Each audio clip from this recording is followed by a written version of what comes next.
Our episodes frequently involve triggering events. If you or anyone you know is suffering, Crisis Text Line offers 24/7 support. Text HOME to 741-741 for the US and Canada, 85258 for the UK, and 50808 for Ireland. You can find them on crisistextline.org, and they're also available to message via Facebook.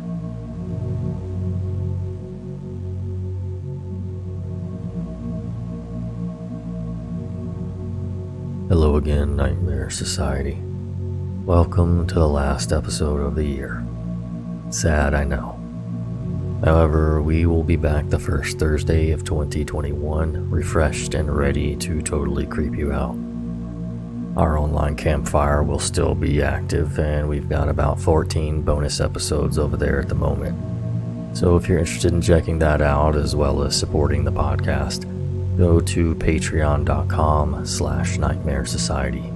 That's patreon.com/Nightmare Society. A big thanks goes to our contributors for tonight's episode. User alwaysangryfox, user annoyingtactician, and Anonymous.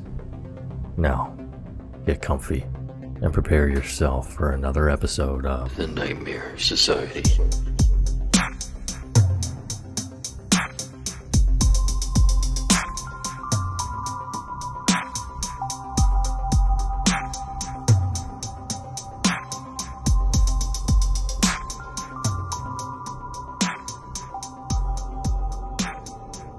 My sister and I were talking the other day, and the conversation made me remember something that happened when I was about 7 years old.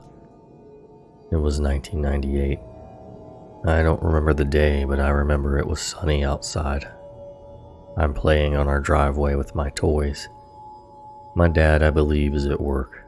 I don't remember where my sisters are, and my mom had left me home alone. This was something she did often when she had to run a quick errand and didn't want to take me along, I guess. I was so used to this that I thought it was normal for parents to leave their children alone. Anyway, I knew the drill when she left. Don't leave the yard. If I need help, go to my aunt's house. She lived 1 block over. Snacks and food were by the microwave, and again, don't leave the front yard. I remember playing on the driveway when a red truck pulled up by our mailbox. There was a man in it. I remember the truck being bright red. My details on the man are blurry. I was 7, but I remember blonde hair, a beard, and the grin he gave me that made me feel sick. He asked me if I knew where a street was. I shook my head no. He asked if my parents knew, and stupidly I said they weren't home. Then he left after that. Several minutes later, he circled back, showed me a map, and tried to coax me into the truck to show him the street he was looking for. I didn't move because that would be leaving the front yard. He left again and circled back around again. This time he tried asking if I could get him a phone. We only had a landline since this was before cell phones were really popular. Since it was one of those with a long cord, I could not. He got out of the truck. I don't know why, but I ran inside as fast as I could, locked the front door, and hid in my parents' closet. I could hear him knocking and our dogs in the backyard going nuts. We had 2 chows, and they did not like strangers. Mom found me when she got home.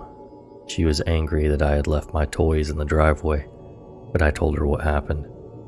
Later on, I learned that one of my neighbors had called the police after seeing him trying to open the gate into the backyard. Thankfully, my dogs were having none of that. The man was gone by the time they came. They asked me questions about the man and the truck. I also got a long crash course on stranger danger. My parents would still leave me home alone, but I wasn't allowed to play in the front yard anymore unless someone was home and could see me. I didn't go outside at all after that unless someone was home or if they were with me.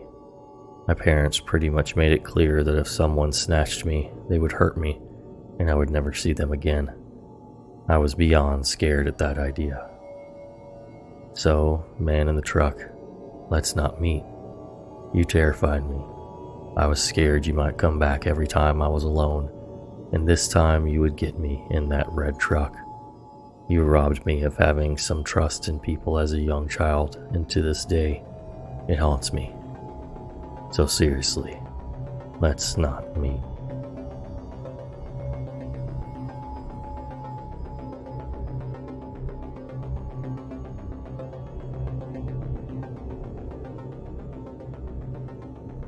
This happened almost 8 years ago, when I was 13. My grandmother was in the hospital with pneumonia. By the time my family got there was about 11 to 15 of us. Yeah, it's a lot, but 5 out of the 8 children were there with their families. After a little while, they told us we needed to leave so they could give her some shots. At the time, we didn't know there was a waiting room on the floor, so my uncle suggested we go down to the first floor so we could sit in the ER waiting room. We had to go down on 2 separate elevators since there was so many of us. Once we got down there, we saw 2 nurses hiding behind a door. When we asked what was wrong, they said, "Nothing. You can still go in there." We walked in. It was about 2 p.m. on a Sunday. There was no one in there, and the lights were off. Yes, in retrospect, we should have just turned around and walked back out. But like all dumb people in horror movies, we didn't think anything of it. We met up with the rest of the family. That's when we noticed 2 other guys. The first man was sitting with his hands behind his back. The second one was standing behind him, holding his wrists together. The man was staring daggers right at me. After about 10 minutes of sitting and staring, a third man in a hospital security uniform came up and asked if we saw anything. Visibly confused, we said no, and they told us we needed to leave. We went back up to the 4th floor and found the waiting room. It was right next to the psych ward with a sign that said, "Stay clear. High chance of flight risks." Now you might be thinking, what's so scary about that story? A random guy was staring at a 13-year-old girl. Well, a little while later, we found out what had happened. The man sitting with his hands restrained was a junkie looking for a quick fix.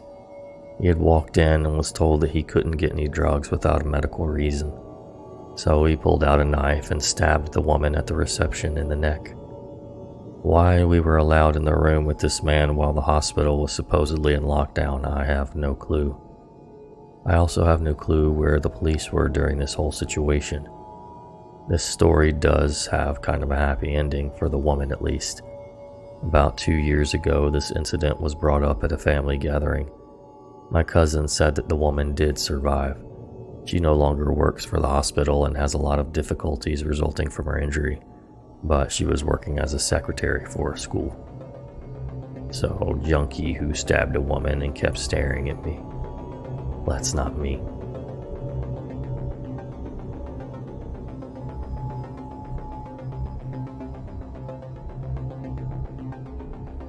So let me begin this story with how I was an idiot. Drug addicted, alcoholic, riddled with anxiety. I was dealing with some very traumatic stuff, then was abruptly taken off of benzodiazepines for some time, and even experienced a seizure. I was most definitely at my rock bottom. Due to this, I did not have the best judgment nor a good judge of character. I started hanging out with a very nasty crowd. Grunge, punk rock, loved to party, never had their own cash, destructive, impulsive. You get the drill. An ex-friend of mine, we'll call him Sideshow Bob, started hanging out with me quite a bit more and more as the weeks passed. Bob worked as a pizza delivery driver. He never, and I mean never, washed his clothes, to which he owned maybe 3 outfits, including his work uniform, and only women's clothes for some reason. The women's clothes he wore to be punky. I saw no shame in that, even though it was kind of cool how he didn't care what others thought about it. But that also means he liked my clothes.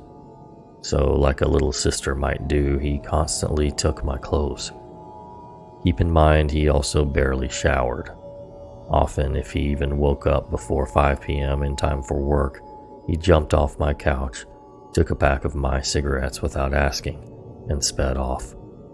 Within the 4-month period he stayed in my home, I literally saw him go take a shower about 5 times.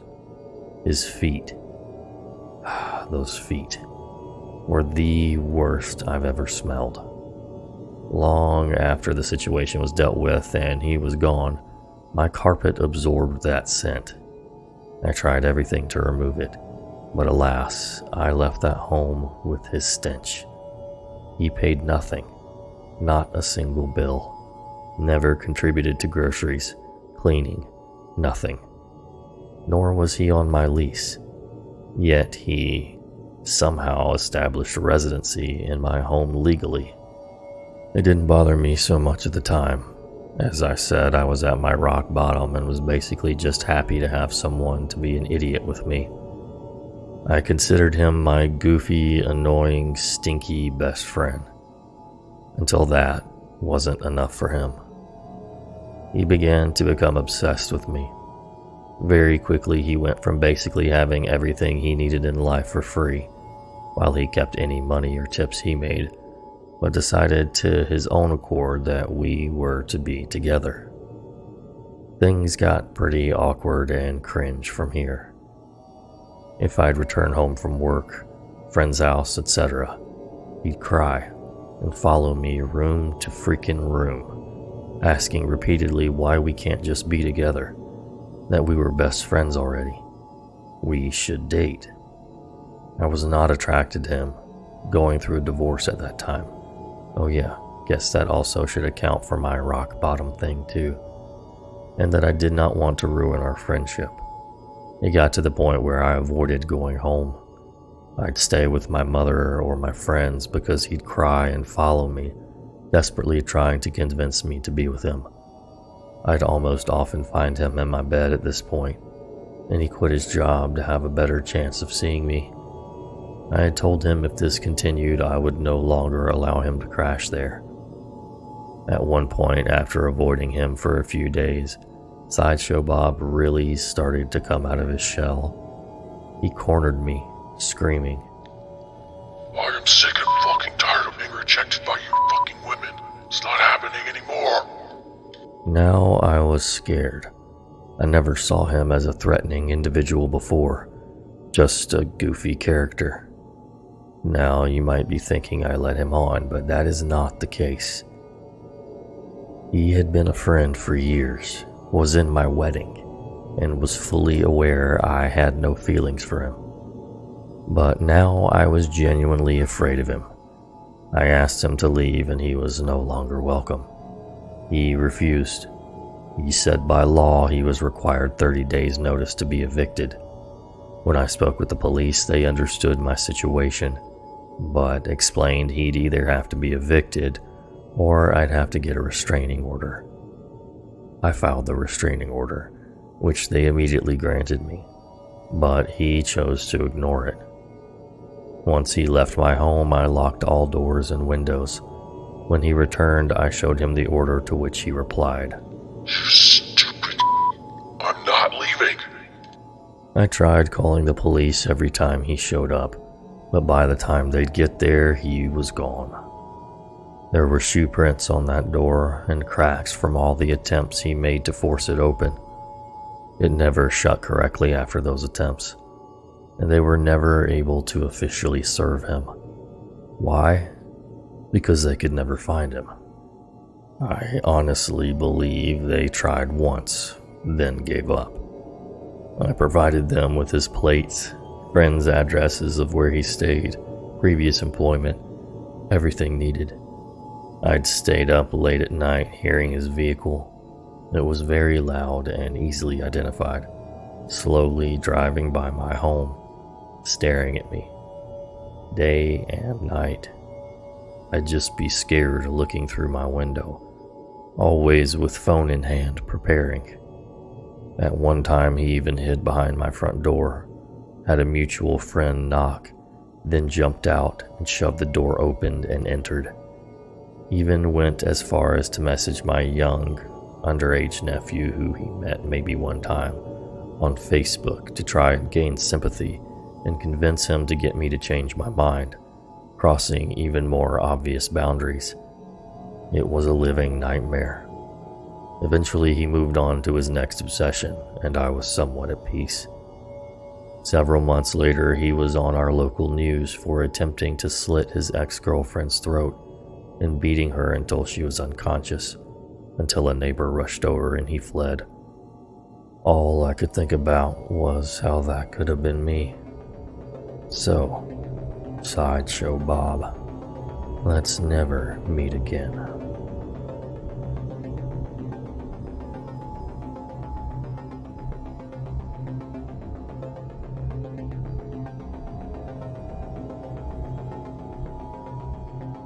Back in 2007, shortly after my 15th birthday, my mom was out of town for a few days on a business trip.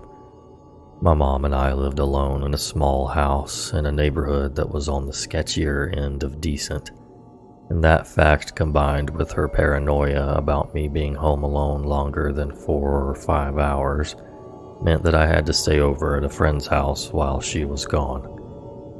This friend's house was across the street and over one house from my own. The place my mom was going was only about 2 hours away, and I'd gotten a bug up my butt about being treated like the young woman that everyone else kept calling me.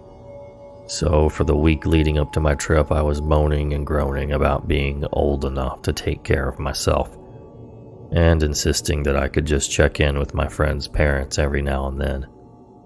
But in truth, my house was pretty creepy at night, even when my mom was there with me. And I'd found out the day my mom was scheduled to leave that my friend had somehow gotten her hands on a PlayStation 3. So it didn't take me too long to get over being unfairly babysat. At around 11 on the last night I was there, we ended up back in my friend's room, screwing around with the brand new flip phone I had gotten for my birthday. Her parents had gone out hours earlier after buying us a pizza for dinner, and probably weren't going to be back for at least an hour, and we had gotten bored downstairs with her one PS3 game that we'd been playing for days already. Turns out she had the PlayStation but didn't have any money to actually buy games for it. That's how it usually goes though, huh? It was too late to call any of our friends, but I knew my mom was coming home tomorrow morning at some ungodly hour, and I knew that she had this thing about our answering machine. No matter how tired she was, no matter where she had gotten back from, if there were any messages on the answering machine, she would listen to all of them. Being the bored 15-year-olds that we were, my friend and I decided to leave a message or two for my mom to find in the morning. We called my home phone and put it on speaker, cracking up and trying to figure out what our message was going to be about. It normally took 5 rings for a call to go to the machine, but on the 3rd ring, the phone picks up and we hear, "Hello?" The voice sounded like it belonged to some 60-year-old guy who'd been smoking for the last 40 years of his life. But even past that, there was this menace to his voice. I can't describe it exactly, but it sounded very cold and very dangerous. The sort of voice where if you heard it on the street, you'd want to get away from the person immediately. I looked at my friend. Her eyes were huge and her face was completely pale, and I'm sure I didn't look any better. Neither of us could get it together to say anything in response. "Hello?" He said again. There was a pause and I tried to squeak out something along the lines of, "Who the hell are you and why are you in my house?" But then he said in a very low voice, "You shouldn't have called." He slammed the phone down and the call disconnected.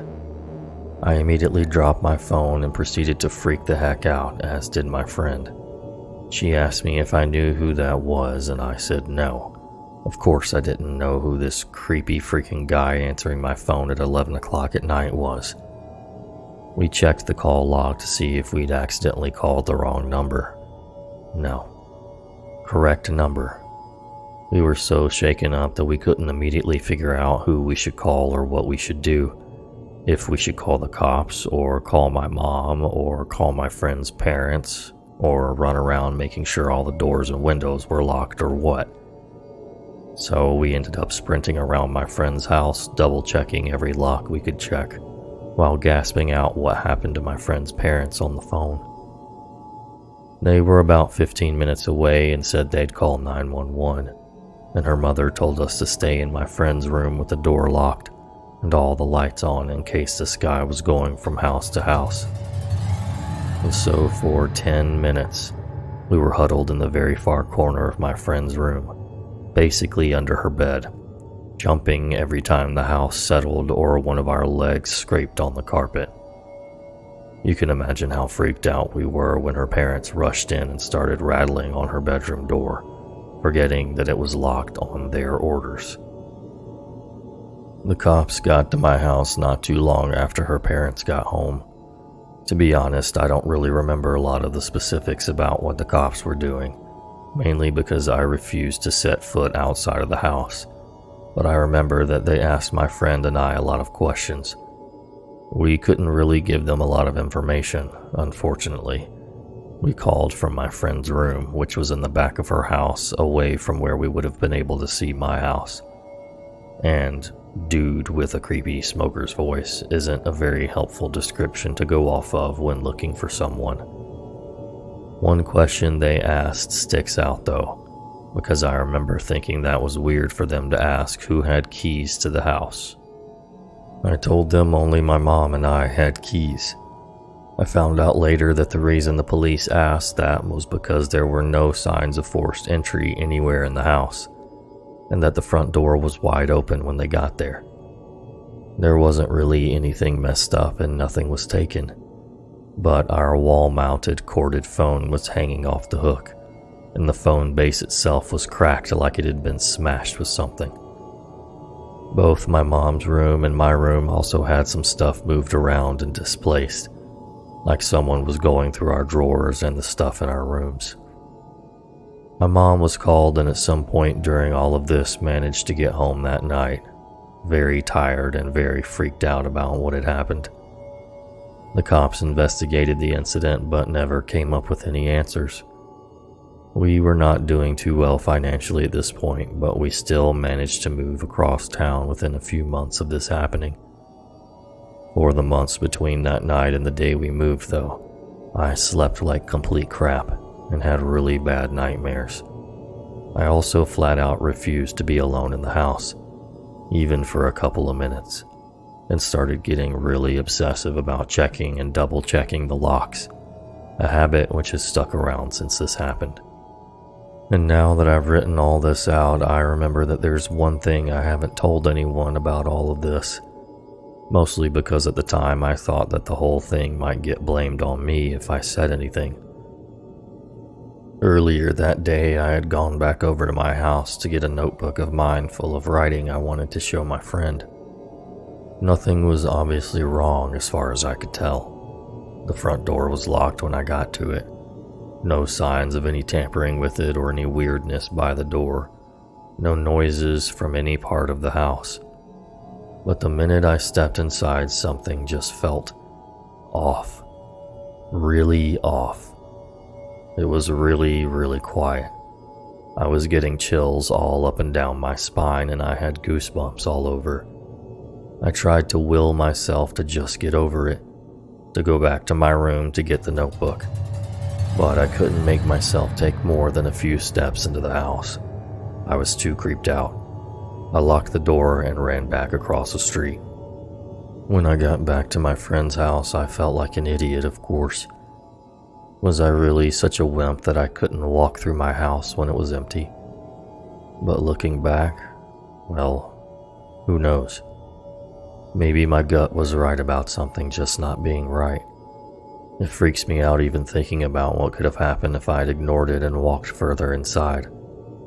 I've thought back on that moment a lot too, wondering if maybe I left the door open when I left. But there's no way. I distinctly remember locking the deadlock and looking over my shoulders the whole time, because I had that burning, crawling feeling on the back of my neck you get when you're being watched.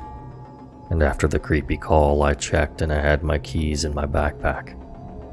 So, random home intruder with a creepy voice and a very mysterious, probably very messed up motive for breaking into my house.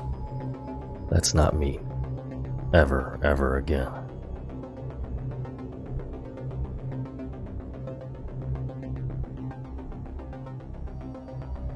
I hope the last few weeks of 2020 is sufficient for you all. It seems as if sufficient is all we can ask for at this point. It's been a bit of a crazy roller coaster. Hopefully everyone has at least a few good things they can look back on.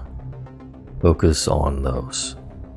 Also, if you're on Instagram and you're not following the podcast, shame on you. We're trying to get to 1,000 followers by the end of the year, and we're only a few away. So go over and follow us at Nightmare Society Radio. Big thanks goes to our producers for this week's episode: Danielle, Ginger, Mike to the D, Cato J, Devan, Savannah, PixeledDonut, Jeanelle, Michelle, Dianne, Joy, Josh, Shorty, Lauren, Ribecka, Araceli, KealaniHawaii, Obese J, KDP, Rory, Caley, Bradley, Christell, Brandon, ShelbyTX, Lorraine, Courtney, Chris, Heidi, Lila, Jeran, Carol, Holly, WorldvByrd, and our newest member, Bonroy, whose name I'm sure I'm completely mispronouncing, but I'll get it eventually. If you're interested in becoming a member of the Nightmare Society Campfire Online, you can find us on patreon.com/Nightmare Society. It's a way you can show support for the podcast, or if you're interested in bonus episodes, early access, and other fun stuff, that's where all that's housed. There's a few tiers for you to choose from, starting from $1 a month. Thanks so much for listening, and until next year. Sweet.